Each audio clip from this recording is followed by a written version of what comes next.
Hey everyone, Kyle here. In today's video, I'll be showing you how to fix Google Play payment unsuccessful. This payment method has been declined. So let's get started. So now here we are on the payment methods that we have here in Google Play. So to fix this is the solution would vary because there might be a different solution for each one of you that is facing your problem. So I'm just going to state each one of them. So number one would be if this message is followed by instruction for submitting additional information, then you need to provide the additional information that was requested by Google Play.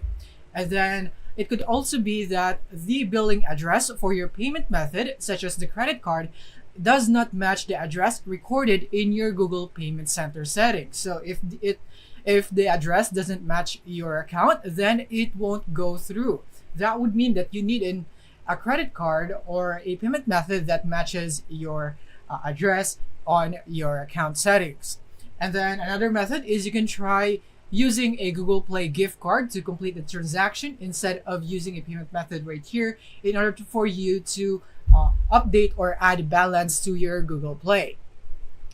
And then next is you can also try using the best interface for your computing device. So if you're using a desktop computer, then it would be best to transact using the Google's product website. And if you're using a mobile device, you can try using the mobile app if it is available on your device. And next or lastly is if you are using a guest checkout when the error occurred, you can try signing into an existing Google account and placing the order again, or you could just try a new Google account if you don't already have one.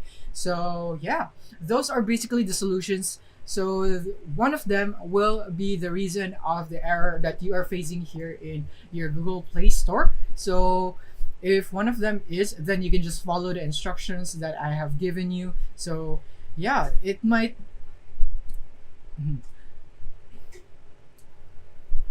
not all cases here are the same, so the solutions would vary. So depending on the reason that you are having this error, you might have